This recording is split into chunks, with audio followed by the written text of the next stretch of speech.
the title of the book, now it mentions it's Finding True Freedom. What is the significance of freedom in your book? As I mean, that's a loaded question. Yeah, it's a loaded question, all right, because, you know, my dad went into politics, into military service for the cause of freedom in this country. Yeah. He never wanted to see us go towards government control of everything, and that's why he built the Republican Party in the South. But the interesting thing in the book is my dad ends up finding true freedom where he wasn't expecting to find it. He found it in following God's will for his life. See, that's preaching stuff right there. Yeah, it's preaching stuff, so I better be careful. No, yeah, go ahead. That's fine. But one of the things we learned in the book is that my dad and I have both been in the underground church in China at separate times. We've both been in different parts of the Middle East. I have been in some deep, dark corners of the Middle East. Yet I saw believers who had spiritual freedom. Okay? They didn't have earthly freedoms, but they had spiritual freedom.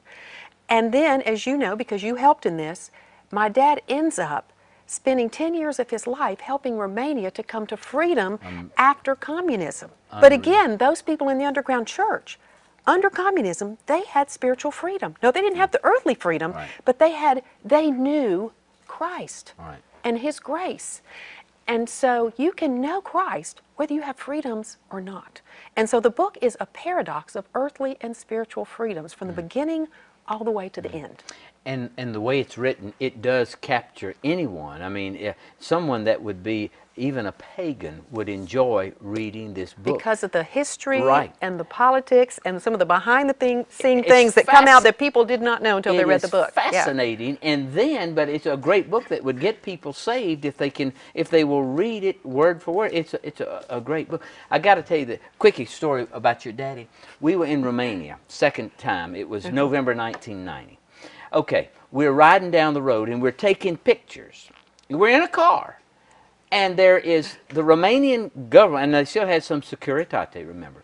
Well, we're going, and this government truck with army men turn around and follow us and make us stop.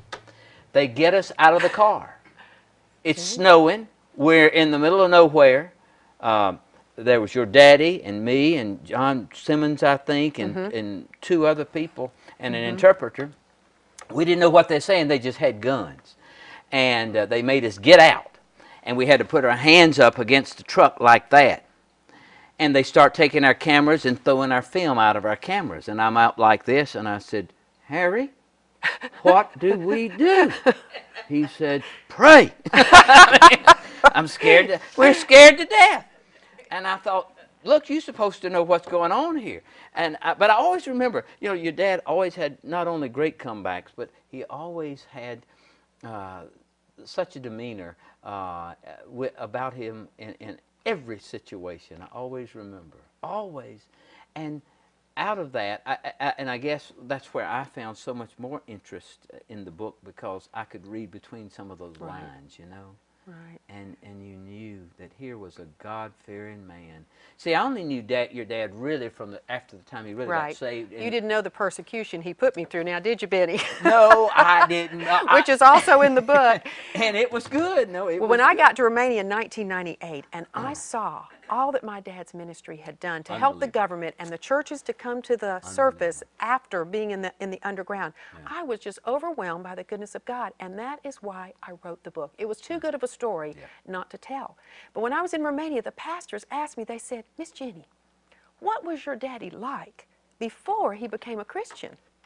And I thought about it, and I said, you know, he was kind of like some of your communist leaders in that he did everything he could to stop me from going down the path I was going. Didn't want me to go to the Bible college, didn't want me to become a missionary, thought I would never be a success. And he did everything he could to stop me, but he did it because he loved me and he didn't injure me physically. Yeah. And my dad was on the front row of that church, and he said, it's true, every word of it. I was horrible. So he said that in front of the Romanians. Well, they thought that was so funny. They said, Harry, like communist leader. and you know, and then your dad had many audiences with Ilianescu. Am I saying the name? The president of Romania. Yes, he did. After Ceausescu and Helena, his wife, I think they were put to death on Christmas Day, if I'm not mistaken. If my Romanian history is correct.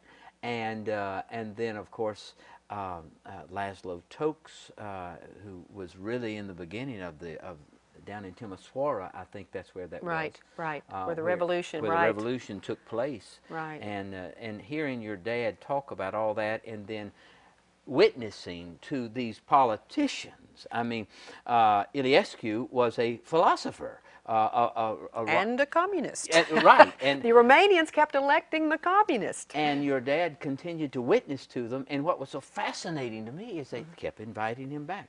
Brother Harry, Brother Harry. You know, Daddy made a deal with them. He said, if you will give your people religious freedom, I will try to help you get the most favored treaty status. And didn't he get that accomplished? Well, he helped. You know, he can't give it to her. Congress has to give it to them. Right. But he went back to James Baker Right. under George Bush, the elder one. Secretary of State. Right. And he did lobby to help them get it. He said, I will not do this for a price. I will do it for the people of Romania. But this is what I want in return. I want you to allow religious freedom in this country. I remember.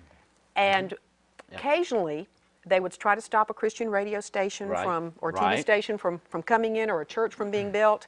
And my dad would call up the president and he would say, remember our promise? Right. He'd say, I'll take care of it. So really, they struggled to come to religious freedom after communism. Just because the communist walls fell, people don't understand. They didn't know how to come to freedom, and they still didn't have religious freedom.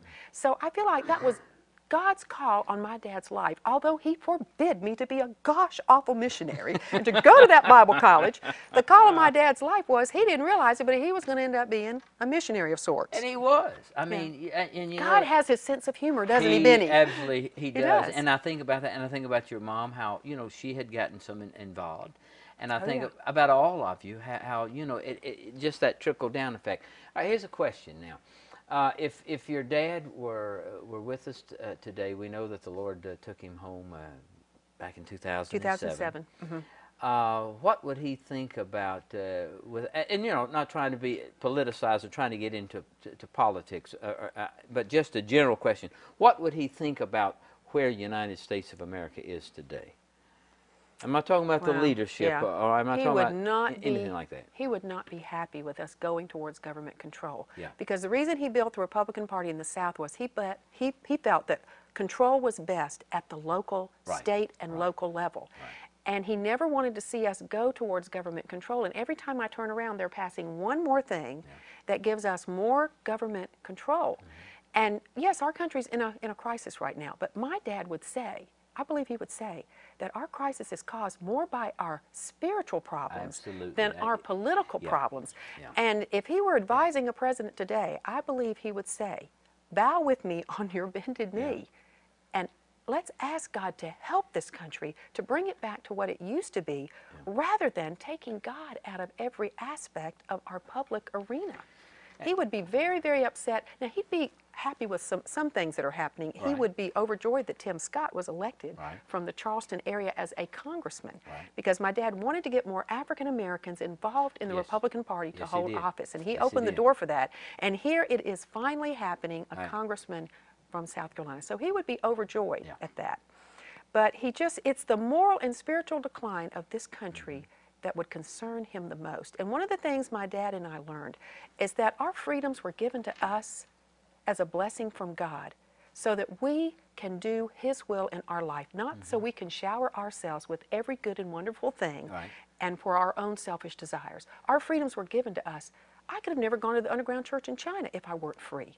Daddy could have never helped Romania. You could have never helped Romania if we weren't the citizens of a free country.